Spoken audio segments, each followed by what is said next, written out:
Good morning, juniors. Today is Monday, April 13th, and you're tuning in for your second week of remote learning. Hope last week went well. Today I'm going to give you the layout for our 2 classes for this week. So the work that I'm going to show you in this video is for both classes 1 and 2 of this week. It's for everything. It's due by next Monday, which is April 20th, and I'm just going to give you a walk through the assignment. And again, throughout the week, if you have any questions, you can email me and clarify anything that you need to. Ready? Let's go. All right, so here I am at the home page for class. You'll see that The Great Gatsby full text is in the Remote Learning Resources folder. So that's the full text of the book in the event that you don't have a copy at home. This week's assignment is titled Week of April 13th. So I'm going to go in there.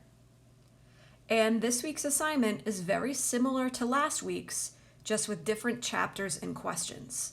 So class 1, and budget your time accordingly, is to finish the novel. There are 2 chapters left, chapters 8 and 9, and the audiobook is posted there. So that's the first step. While you're reading chapters 8 and 9, just like last week, you're going to be finding one quote to complete a quote analysis. And the quote analysis this week is on the Marxist lens. So there are some different questions this week. So if we look at them, the questions are generally about social class.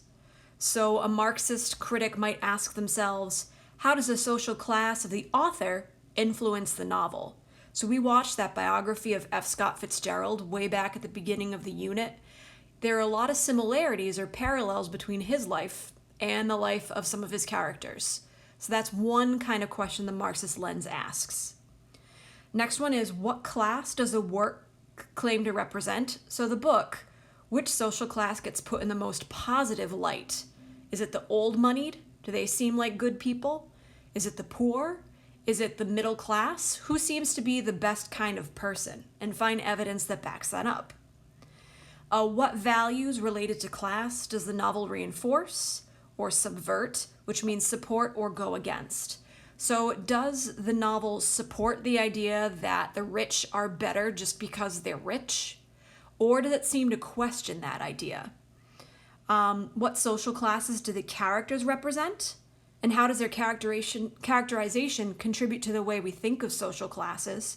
So with this one, we've said from the beginning we're not supposed to like Tom Buchanan. He's characterized as arrogant, full of himself, conceited. He's a player. So the fact that Fitzgerald puts the old-moneyed character in such a negative light, what's he saying about old-moneyed people? And then the last one, how do characters from different classes interact or conflict? So this week we're looking at questions of social class. And just like last week, you're choosing one of these questions and following the steps below. Choose one of the questions and answer it in 1 or 2 detailed sentences. Select and copy down a quote from the chapter to support your topic sentence. And again, that's from chapters 8 or 9. You're just choosing one quote. And then explain how each quote supports your topic sentence with a few complete sentences of analysis. So just like last week. So if you look at your feedback for last week's assignment, there might be some things to consider when you approach this one. Mrs. Black and I were talking about this and came to the conclusion that the Marxist questions a lot of times are a little harder than the feminist ones. So what we came up with is notes. They're notes to help you complete this task. Just like in class, we'd have a discussion about different aspects of the chapters while we read together. This series of notes, which are right here, notes to help you complete the task, gives you some quotes and some things to think about from chapters 8 and 9. So let's look at that real quickly. So this is the page of support notes for your chapters 8 and 9 quote analysis. We already went through the assignment. This is just for you to reference if you're having some difficulty choosing a quote or knowing where to go. So these are some ideas to consider in your quote analysis of chapters 8 and 9 of The Great Gatsby. They're things I'd probably bring up in a class discussion if we were reading together in class. So if we were together, these are some things I'd touch on. In terms of strict summary, I'd really say consider going to SparkNotes or other online resources for summary. This is really going to focus on some analysis. So the questions for the Marxist analysis, I just copied them right here. You're answering one of these questions as a topic sentence and then finding a quote for support. This handout pulls out some key quotes for chapters 8 and 9 that you might consider using. I'm not going to read all of them to you, just 2 of them, but if this is helpful, I really recommend that you read through all of them. And you can see on a few, I have those color-coded questions to help us out. All right, so from chapter 8 is after the death of Myrtle, and Nick is trying to convince Gatsby to leave, but he won't. And by the end of the chapter, Gatsby is shot and killed in his swimming pool by Wilson. So at the end of the chapter 8 is a passage that Nick says, and I'm on this last one here. It was after we started with Gatsby toward the house that the gardener saw Wilson's body a little way off in the grass, and the Holocaust was complete.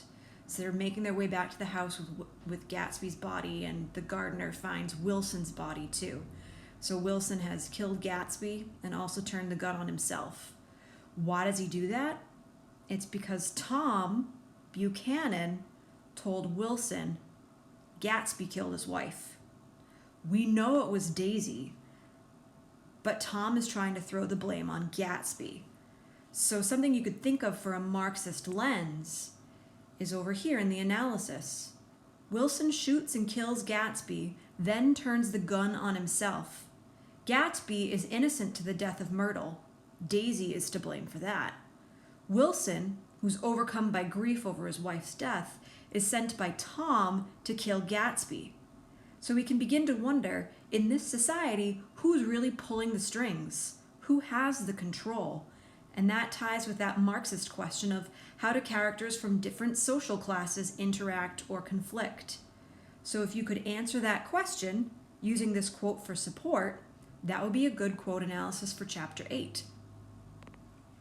So as you can see, there's a few other quotes that you can read if you're up for the challenge.